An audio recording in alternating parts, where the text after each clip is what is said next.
are all in this together. We must put politics aside, stop the partisanship, and unify together as one nation and one family. As history has proven time and time again, Americans always rise to the challenge and overcome adversity. Our future remains brighter than anyone can imagine. Acting with compassion and love, we will heal the sick, care for those in need, help our fellow citizens, and emerge from this challenge stronger and more unified than ever before. Absolutely.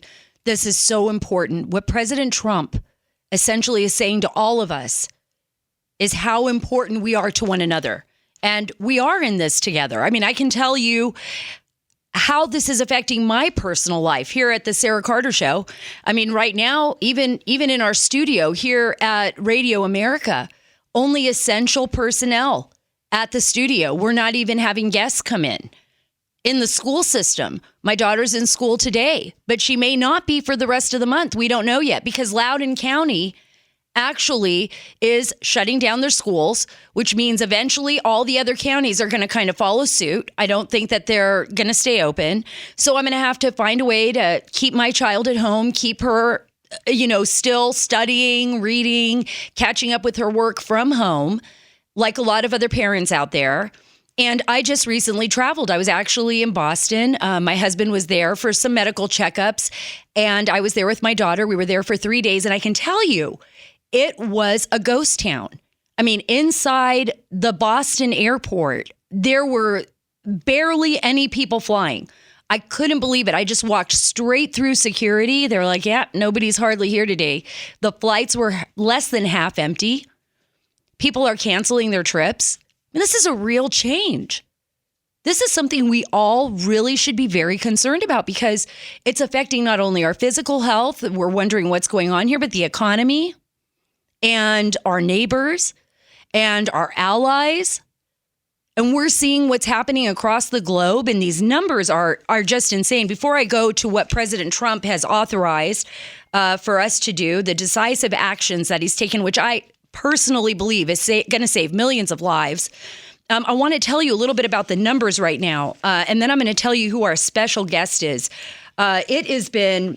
The numbers are surging. We're seeing numbers coming out of China that we really can't trust. Right now, what Johns Hopkins is reporting is 80,932 cases in China with 3,172 deaths.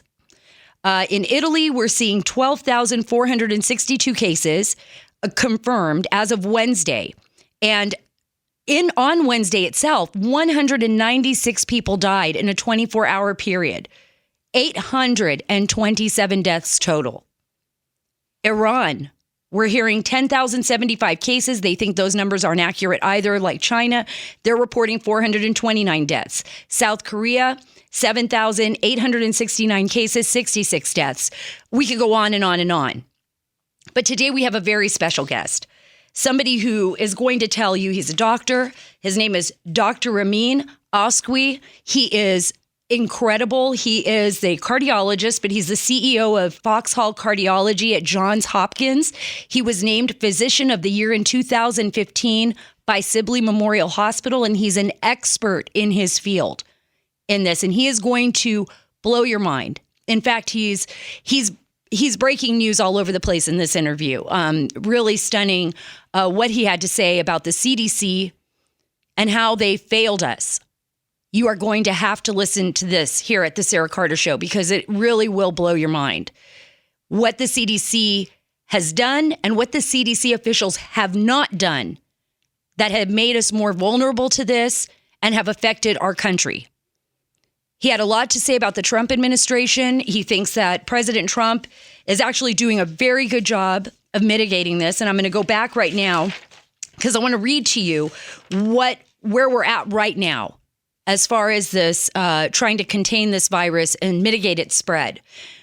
The president issued his edicts from the Oval Office Wednesday night. And basically, this is what he is trying to do. And right now, Mitch McConnell is delaying recess of Congress. Everybody knows Capitol Hill is shutting down. They're shutting down the Senate, the House, and the Capitol to try to stop the spread of the virus, which is, I think a lot of people were scared when they first heard that. If the government's doing this, if some of the schools are closing, is this really something that's similar to the flu? Is it worse? I think we all have questions. But he's delayed recess so that there can be a vote on the coronavirus package so that can get through legislation. This is what the president is saying right now. Paid sick leave.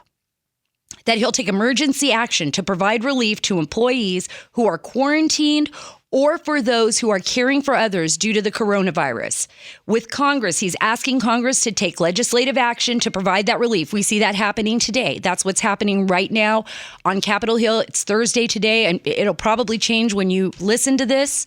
I have breaking news right now. New York governor just banned gatherings over 500 people. Wow. So Adam's just watching in the control room. He's watching the news, and it appears that New York is now banning gatherings. While I was in Boston, they have banned the St. Patty's Day parade. They banned all gatherings. At Harvard, the professors basically are going to be doing class online. Students will not be going to college. So this is big news again. New York is banning any big social gatherings. That's incredible. One of the other things is travel restrictions. So as of Friday at midnight, all travel from Europe to the United States will be suspended. That is a 30-day suspension. They're going to be banning all travel from Europe to the United States for 30 days. That's going to be a big deal. But what about Americans in Europe, you're asking? What about my family, my relatives, everyone who's still there? Are they going to be able to get back to the United States? Yes. The president said that the travel restrictions for American coming from Europe, they'll just have to undergo like appropriate screenings. They'll have to be appropriately screened, but they will be let into the United States. So your family will not be stuck over there, hopefully, and hopefully they will be able to come back to the United States if they don't leave before Friday. So that's a big deal. A lot of people are concerned about that. Also, small business loans. This is incredible because it's really affecting our economy. Adam's one of those folks. I'm a wedding DJ. I depend on large groups. That's am right. in uncharted waters right now, folks. So you just don't know where that next paycheck's going to come from. Well, Adam, you're working today with me, so I promise you'll get a paycheck. God bless America. So the president is instructing, this might help you out, Adam, the Small Business Administration to provide capital and loans to businesses affected by the coronavirus. He said it would be effective immediately and is asking Congress to increase funding for this program by an additional $50 billion. Okay, so I just got chills because I am just trying to tell you guys how freaked out I've been. You're talking about, am I going to have to give deposits back? Deposits that were given to me a year ago? And what am I supposed to say? If I was a groom getting married and I couldn't because of this, I would want a deposit back. So I have been freaking out. I'm sure I'm not the only one. And that's why you're seeing a little bit of resistance to like, whoa, why are we all freaking out? What's with the overreaction? This needs to happen. It's just scary. Well, there's legitimate concerns for all of you out there. All of you who have small businesses or who are working or who may have somebody in your family who is sick. You have concerns. I have those same concerns. I'm also a small business owner. And it means a lot to me to know that the president is going to be on our side with this, huge. That Congress is going to be on our side with this, and that we're going to get through this. We're going to get through this. I'm a little bit concerned about the stock market, about people's 401ks. I know you're out there probably just thinking, oh, what's going to happen next? When will this end? Is the stock market going to continue to crash? Am I going to continue losing money? Remember, this is temporary. That's what they're saying. This is temporary. We are going to see an increase in the stock market again. We will go back to normal. Folks, we've got to believe that. We've got to push for that. Right now, though, we just got to keep our wits about us. We got to think about what we need to do to protect our families and to protect our loved ones from this virus. And this is what Dr. Oskoui is going to be talking to you about. This is what's so important. You need to listen to what he is saying. How do you protect yourself? How do you protect your family? How do we deal with this as a nation? What are the experts saying? Not what Congress is saying, not what somebody's going to tell you out there. First, I want to play a really quick clip of Dr. Fauci. It was incredible. It was up on Capitol Hill during his testimony. Could we play that? Is the worst yet to come, Dr. Fauci? Yes, it is. Can you elaborate? Well, whenever you have an outbreak that you can start seeing community spread, which means by definition that you don't know what the index case is, and the way you can approach it is by contact tracing. When you have enough of that, then it becomes a situation where you're not going to be able to effectively and efficiently contain it. That's pretty frightening. When you hear that coming from an expert like Dr. Anthony Fauci, you think to yourself, wow, what does this really mean? Well, I want you to hear what this really means from another expert, the doctor that I talked to you about at the beginning, Dr. Ramin Oskoui. He's a cardiologist. He's the CEO of Foxhall Cardiology, and he was named Physician of the Year in 2015 at Sibley Memorial Hospital, Johns Hopkins University. I think it's very important for you to hear what he has to say. Dr. Ramin Oskoui, thank you so much for joining us today here at the Sarah Carter Show. I really appreciate your time, and I know how busy you must be. Thank you. You're very welcome. Well, I just want to start off with questions. I know one of the most important things, and especially from my listeners and readers, is they don't have a clear understanding of who is at risk. And there's a lot of concern because, as we're seeing on the news, schools are being shut down, the Capitol has closed, so people aren't feeling very comfortable that they're hearing that it's only the elderly that are at risk. What can you tell us about that? I think that we unfortunately haven't had fully transparent, clear information from the CDC. But let me tell you what we do know. Certainly, if you're a smoker, if you're over the age of 65, if you're obese, if you have emphysema, if you're diabetic, if you have an impaired immune system, an example of that might be saying you have Crohn's disease and are on a Humira would be an example. But if you have significant medical problems and you're older, you're at risk. And the problem is, the reason they're closing the schools is because a grandmother might get it from an asymptomatic grandchild and be very sick while the grandchild may be hardly sick at all. And that's why it's important to sort of self-isolate and not get in large crowds. Well, one of the interesting questions that a lot of people have been posing is, what is the difference? Why does it appear to be that young children aren't being affected by this virus while the elderly or people with compromised immune systems are? So a lot of people are concerned about this. Are we seeing the last of the mutation of this coronavirus or COVID-19 virus, or could there be more happening here than what meets the eye? You got a lot of good questions bundled up with that. I think, as most people may recall, for seasonal flu, which is a completely different virus, both extremes of age, young and old, are the ones most severely affected. We don't really know why those that are younger are really unaffected.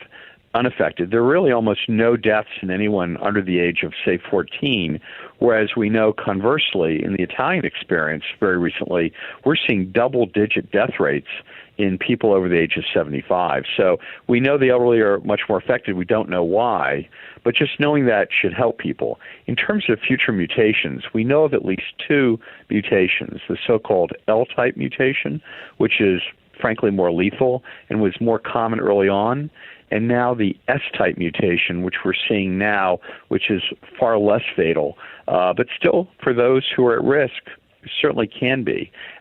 I would say our best guess is that we're probably going to see more mutations before this is over. It wouldn't surprise me, and only time will tell. One of the interesting facets of this is the numbers coming out of China, Italy, Iran, South Korea. It's a varying numbers game, and we can't figure out what's going on here. For example, in China right now, I'm sure the numbers will change by the time people listen to this podcast, there's 80,932 cases, according to Johns Hopkins tracker, with 3,172 deaths. In Italy, we have 12,462 cases at this present time, probably changing, with a confirmed death toll of 827, 196 people which died in 24-hour period on Wednesday. That seems much higher than what China is reporting. Do you trust the numbers coming out of China? No, I don't. It's evident, and what we understand about how viral replication, these processes occur, that probably they started in China sometime in late October. But the Chinese have not been transparent about anything. Their GDP, I think we can take for granted that they aren't being transparent now. They certainly have a vested interest now in suggesting that the process is over and that they can return back to business as usual. But I think the short answer is I would dismiss the Chinese numbers as being reliable. Remember, this is a country that reputedly was using around-the-clock crematoriums to incinerate the bodies that showed up on satellite. We're seeing in Iran, also a place we're not really getting transparent, independent data, where the Washington Post reported today that from satellite footage, it looks like there are mass graves that they're disposing of the bodies. I think the Italian experience is more helpful, and the Korean experience is very helpful. But remember, both countries have a bit of a different demographic and medical system than we have. You don't have so many morbidly obese South Koreans. You don't have the oldest population in the EU in Italy. So I think we can draw only so many conclusions. The air quality in Italy is poor. In China, it's poor. But, there are other issues. There are issues of the Huawei 5G that we have in all these countries that have been particularly heavily affected, including Iran, interestingly. We don't allow certain band frequencies in the United States for 5G because those bandwidths are known to be damaging to mammalian tissue. And those countries with Huawei do. That may be part of it as well. There's a lot we don't understand, but what we seem to understand is that certain groups are at higher risk, and if you're part of those groups, you need to avoid others. Well, I think you brought up a really interesting point and one that is not talked about sufficiently enough, and that is the Huawei 5G. Explain the difference for listeners out there that don't really understand this, the difference of what is happening in countries like Italy and other countries that do have the 5G system and the United States, and how this virus could be affected by that. So we, in the United States, there are 5G locations, but the FCC has not allowed certain frequency ranges to be used. Scientific research has shown those frequency ranges actually can lead to damage to tissue, particularly lung tissue. Huawei the Huawei system uses those frequencies. China, no surprise, South Korea, Iran, and Italy, and several other southern European countries all use the Huawei type 5G that we've refused to allow in this country. Secretary Pompeo has talked about how we've done that because of espionage concerns. We know that history. That's easily searchable to your audience. But there actually is a more important medical issue, and that is that we suspect that to some degree the damage done by this specific frequency range of 5G may weaken the lung tissue and make it more vulnerable to viral infection and bacterial superinfection that can obviously kill these individuals. Thus making people who are exposed to this 5G system more compromised to viruses, correct? Correct. Well, one of the issues that's been coming up is how the CDC has handled this in the United States, the Centers for Disease Control. What are your feelings about that, and what do you suspect is going on? I think the CDC has done a very poor job. This is something that people on both sides of the aisle seem to agree on. Why it's gone on, I don't know whether these are Obama holdover bureaucrats who are slow rolling the process. Are they simply unbelieving about the gravity of the situation they're dealing with? But they've made several missteps. The first is that the testing kit, instead of using what South Korea and China and the EU are using for testing kits, they insisted on creating a proprietary test kit, which delayed its rollout. But also it turned out that the initial batch that were then distributed in the United States, half of them didn't work because one of the reagents needed was faulty. Even so far, we have tested less than 2,000 people in the United States for this. Conversely, South Korea, using a testing kit that's highly reliable, well validated, they've tested 150,000 South Koreans already. So they've collected a lot better data. The second cause of concern I have is that the CDC has been less than transparent. It's been extremely non-transparent in terms of the actual demographic issues involving these patients who have this. We should know what their race is, what their age is, what their gender is. Do they smoke? Any public health department, let alone the CDC, knows this is bread and butter epidemiology. This is something that scientists who've been studying pandemics, epidemics, have been collecting for hundreds of years. I can't believe the CDC doesn't have that data. What has happened, however, the CDC is refusing to share that data. Why do you think that is? Why is that? They're a highly politicized organization. They've hidden data before. I've criticized them because 15 years ago there was gun data, and the Congress finally refused to let them do research because it turned out they collected a lot of data that suggested that gun ownership actually saved lives. But they hid it. They refused to share it until a whistleblower let it out there. There's another disease process, acute flaccid myelitis. They won't release the same data. I don't know whether they're lazy, whether they think the data is going to be misused, but I think their lack of transparency has ginned up a lot of anxiety amongst people. If it would be very helpful to do what that Taiwan does. Every day, the Taiwan health minister gets on national TV and he gives a 15 or 20-minute update on the status of COVID-19 in Taiwan. But they've actually they had some sharp computer guy create an app, and they load in where everyone who has it, who's recovered, what their demographics are per zip code. What does that do? Well, you know that maybe that if you're 80 years old, there's a whole cluster of people who are 80 in your zip code that have this. And if you're 60 years old and you're healthy, you don't worry so much. You don't run to the store and strip the shelves bare. Right. Because panic is a real issue. We need to ratchet it down. This isn't the flu, but it isn't the Black Plague. It's an unhappy medium, and we need to, I think, respond accordingly, prudently, et cetera, but not flippantly one way or the other. And we need to stop pointing fingers at people. The President of the United States is dealing with an extraordinarily unusual circumstance. I mean, something that hasn't really happened in 50, 70, maybe even 100 years with the Spanish flu. We need to start pulling together. We need to start thinking what we have in common as Americans, not nitpicking this or that.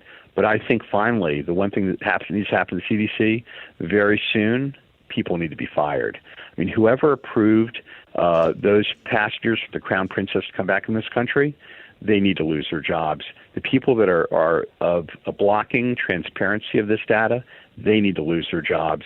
Finally, we'll find someone who's willing to do the right thing.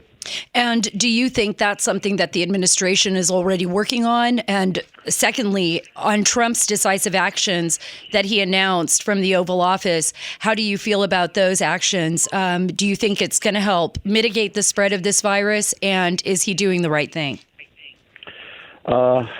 I think that I can't speak for the White House, but I hope that they step in and do these things. They fire these people. In terms of the quarantine and restricting travel, I think it's good to do. Frankly, I would have liked him to be more aggressive back in early January, but as we know, he was not even as aggressive as some people wanted in his administration, and he was heavily criticized for being racist, for trying to quarantine people coming in from China.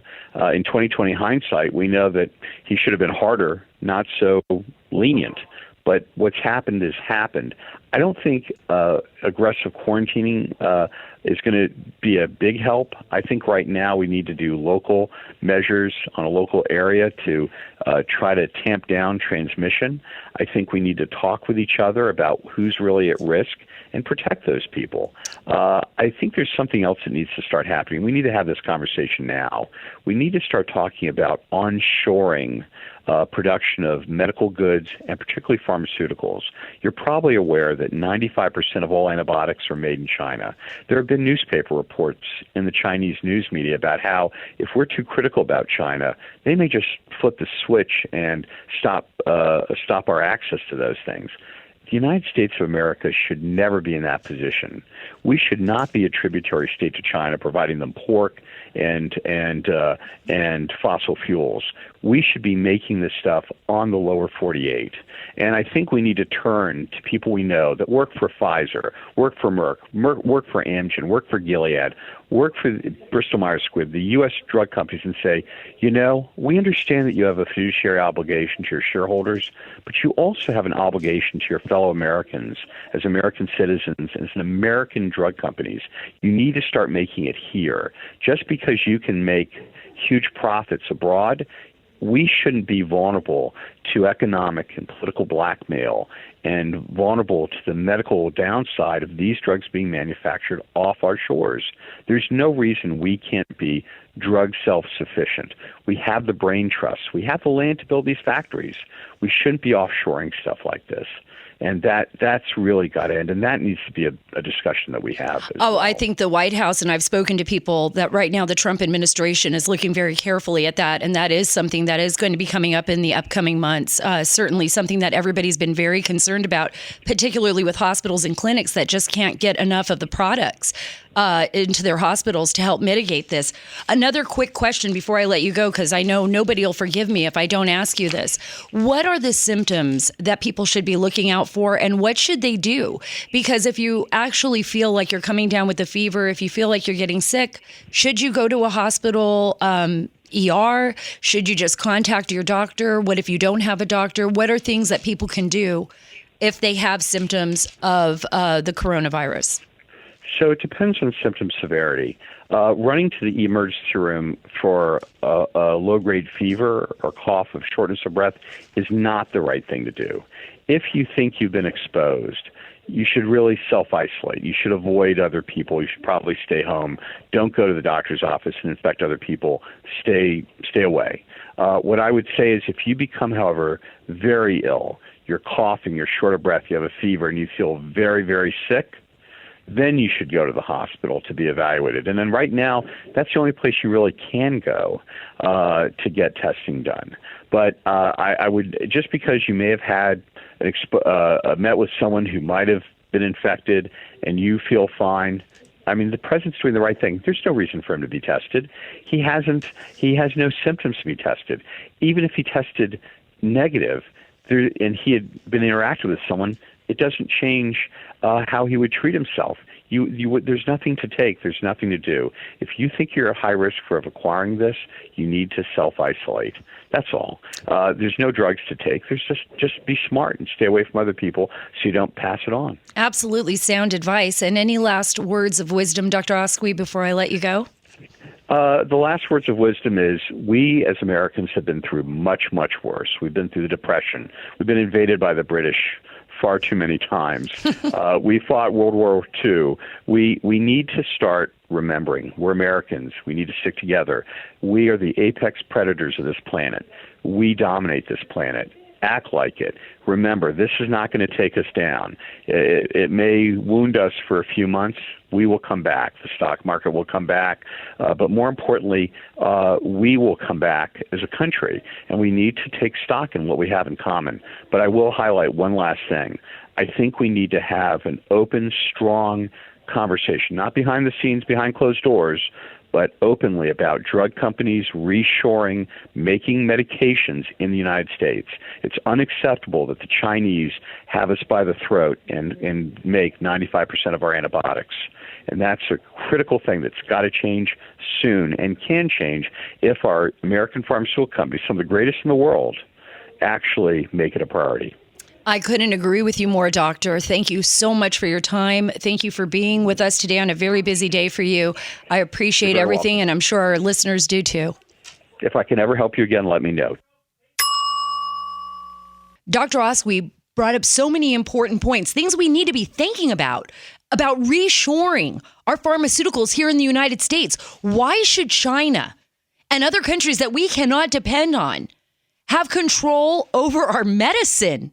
Look at what is happening right now with the coronavirus. We can't even get shipments in from China because of this. This should teach a lesson to all of us. It's something that the Trump administration, I'm sure, is looking very hard at, something that they are going to be changing in the future. Remember, this was a big promise by President Trump, bringing back manufacturing jobs to the United States. But for all of us who didn't think about this, reshoring our pharmaceuticals here in our country so we have the supplies that we need when something like this, something like COVID-19 happens. We really need to think hard about this. And even more importantly, and was something that did not even cross my mind, Huawei 5G. It's not something that I ever thought would be affected using, the 5G, the new 5G system, which, by the way, is not in use here in the United States, the way it is in Italy, and we've seen in China and in other parts of the world. But what he's saying is that we could actually be affected by this. The virus could actually affect us more, those people that are exposed. I don't know if that's something that you all have thought about. Is it something that even crossed your mind? How dangerous? I mean, I was always thinking of it as a national security threat from China. Huawei is dangerous. They try to penetrate. It's part of the Chinese government. The company cannot be trusted. I always thought of it as a national security issue, but hearing this from a world-renowned and very well-respected doctor makes me think twice about what is it going to do to my body? What's it going to do to my children? Did you think about this, Adam? Technology Jenny? scares me already. I always worry about Bluetooth and, having my laptop sitting in my lap all the time versus, they have pillows you're supposed to keep between you and a laptop. But if you're telling me that the more G's that we get is going to affect my lung tissue, then how many G's is too many G's, folks? I know. Well, we don't know, do we? We just don't have enough information on this to actually know what's really happening. I had never even heard that before. That was fascinating. Yeah, we want it faster. We want everything to come in faster. We want the faster downloads. There's all kinds of issues. I don't know. Is this something, Jenny, that you think millennials are thinking about? I would certainly think young people. No, because these are the same millennials who are on TikTok, which is a Chinese-owned app, which a lot of national security folks have been banned from using. I think even they're trying to ban congressional members from using it. It's kind of the same trend. They don't really care. They don't see China as bad. If I offered you 6G and I was like, Jenny, this is so fast. It's blazing fast. Maybe it'll cause some health issues, but do you want it? Would you take it? I wouldn't, because I would say I'm woke. Jenny would in a be. sense. Jenny's so woke. Well, how fast is it? Different kind of woke. Well, we just live with these technologies, right? So in our own households, we're not thinking about things because everything's so easy. But we shouldn't forget about what Dr. Oskoui said about the CDC and the officials at the CDC. It's, we talk about these issues. We're trying to make light of some of them. We're trying to understand this, cope with what's happening to us. It's extraordinary, these changes, historic. We haven't seen something like this since the Spanish flu. And now we're dealing with how do we handle this crisis and whether or not the CDC did the right thing. I have never once watched a basketball game. I'm the resident sports fan here, and I've never once watched a basketball game where the entire game, the announcers weren't talking about the game. Well, no, they're not talking about the game, and everything's getting canceled or suspended. Now it's all gone. It's all gone. So what we've got now, just in the time we were doing this podcast, we found out that NASCAR, actually, there will be no fans watching the races. The races will go on. They will be televised, but there will be no fans in the seats. Spring training for the MLB canceled. The NHL, right now, games are suspended this season. And Major League Soccer is facing the same. So our lives have really, utterly changed. That's what's happened right now. We have seen significant changes. And if people mishandled at the CDC this outbreak, and if they are not reporting what is actually going on, if we can't get those numbers, those stats, as Dr. Oskoui has told us, then we need to know why, and people need to be fired, especially if they're slow rolling this because of some political reason. If we find that out, if what he is saying is accurate, then people need to be fired.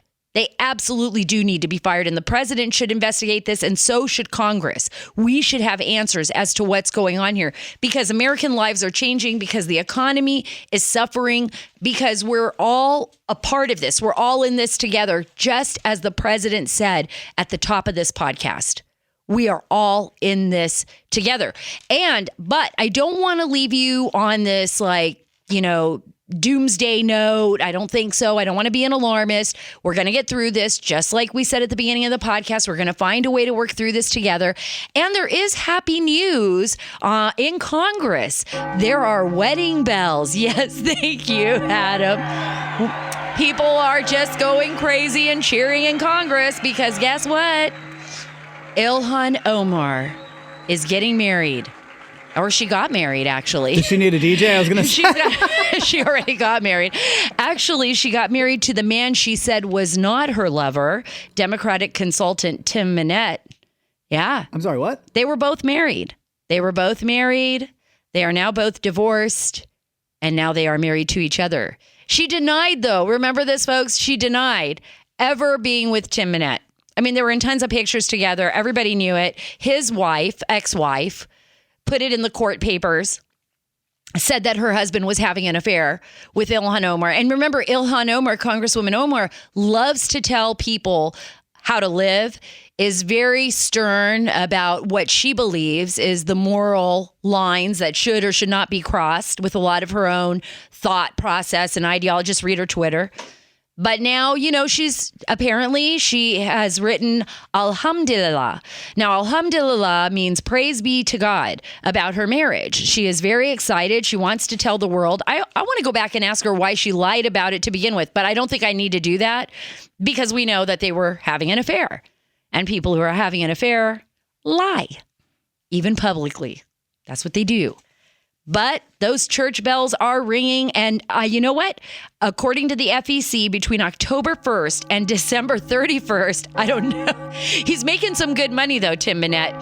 Omar's campaign paid a total of $217,000 to East Street Group LLC for research services. Lo and behold, Tim Minette works for East Street Group LLC. Go figure that out. I think there might be an investigation.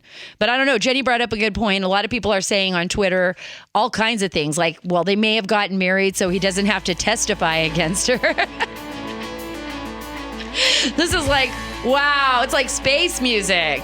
It's awesome. Well, I want to play a game with you guys because okay, let's we do want to it. have a little bit of fun today and leave you guys on a positive note. So, Sarah, we know that you just traveled. What are like the top 2 or 3 things about traveling right now? Like, what is something positive that happened to you? Oh, positive. I can name some. More space on the plane. No lines. Everything was really clean because there were no people. So personally, I think the airport was the cleanest place I traveled to, because there was just hardly anybody there and they were really cleaning. I mean, Boston Airport was so clean and Reagan was so clean. So I've just named off a bunch of things. So maybe there's a positive note there, right? I'll take it. Yeah. Trips to Hawaii right now, $400. Who wouldn't? What about you? Less traffic, maybe? Yeah, driving around the city's been amazing. I'm getting everywhere really quick, so that's been great. That's great because we're running late today, so you're gonna have a long ride home, Adam. I want people to know that it's okay to still have fun. We are all waking up to these breaking news updates on our phone, and it's a scary time. But just remember that it takes all of us being in it together to lift each other up. I want to have some fun in my life. God. Absolutely. We need to have fun, and we need to remember that this is our country and we are in this together, and we are going to work together to make this happen. Politics aside, everybody is important here, and it'll be up to all of us, Democrats, Republicans, independents, people that don't care about politics, just the regular Joe, to make sure that we take care of each other and that we protect people who could be affected by this virus, and that we have a little bit of fun in the meantime. And remember, our children are watching us, so let's just use common sense, teach them the right habits, wash your hands, cough into your sleeve, cover your mouth, and just love one another. Just try to do the right thing. And remember, this is the Sarah Carter Show. You can follow me on Twitter at Sarah Carter DC, and you can read all of our latest stories at sarahacarter.com. Remember, folks, we are taking the story back, and I look forward to being with you again. Thank you so much for being with me today.